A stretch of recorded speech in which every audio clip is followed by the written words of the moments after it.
11 अप्रैल 2022 वो तारीखी दिन जब पूरी कौम ने अपने महबूब लीडर की नाहक बरतरफी पर बगैर किसी कॉल या कयादत के सड़कों पर निकलकर तारीख का धारा मोड़ दिया।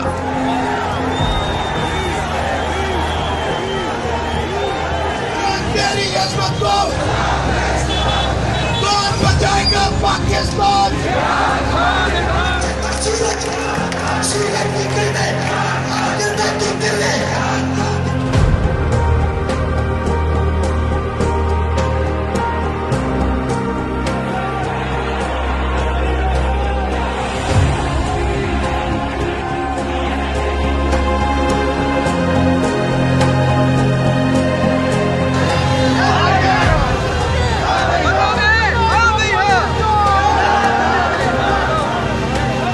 पाकिस्तान की सियासी तारीख में पहली बार ऐसा हुआ कि माजी में करप्ट हुकूमतों के खात्मे और मार्शल लॉ पर मिठाइयां बांटने वाली कौम उस रोज गमज़दा, अश्कबार और सरापा एहतजाज थी। इमरान खान को एक घिनौनी बैरूनी और अंदरूनी साजिश के जरिए इक्तदार से हटाया गया, लेकिन अवाम खामोश न रही।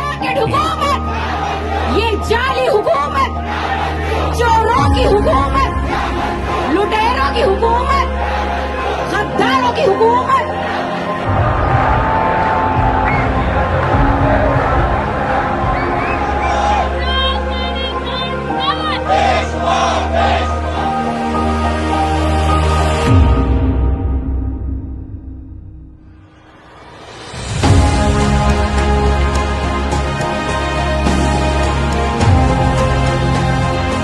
ये एहतजाज महज सियासत नहीं बल्कि एक नजरिए, एक ख्वाब, एक खुददार पाकिस्तान से जुड़ी उम्मीद की सदा थी। अवाम ने अज खुद सड़कों पर निकलकर मुल्क पर काबिज ताकतों को वाज़ेह पैगाम दिया कि ये कौम कोई भेड़ बकरियां नहीं जिन्हें बंद कमरों के फैसलों के जरिए अपनी मर्जी से हाँका जा सके। किसी के लिए ना निकले, अपने बच्चों के लिए निकले, इस पाकिस्तान के लिए निकले।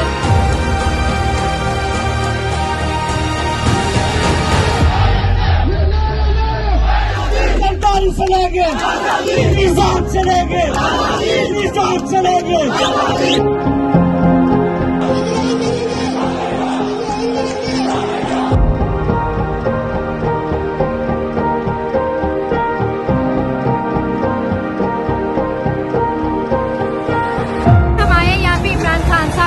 खान साहब ने हमें बुलाया था, हम उनकी कॉल पे हैं, वो जब बुलाएंगे हम आएंगे। हमें ये सियासतदान जो बिक गए हैं ये बिल्कुल मंजूर नहीं है, हमें ये हुकूमत बिल्कुल मंजूर नहीं है। ये बिक सकते, हम नहीं बिक सकते। क्यों इमरान खान, इंशाल्लाह यू कम बैक। भी किसी को माफ नहीं करता। कौन क्या रोल प्ले कर रहा है, तारीख में हमेशा ये चीजें सामने आ जाती, लेकिन एक जिंदा कौम हमेशा अपने हकूक के लिए खड़ी होती है और हमेशा आपकी सबसे बड़ी कि आपने ये गुलामी नहीं कबूल करनी। एक आजाद कौम की तरह आपने खड़े होना है। या का नाबुदु व या का नस्तईन, ला इलाहा इल्लल्लाह, कोई खुदा नहीं अल्लाह के सिवा।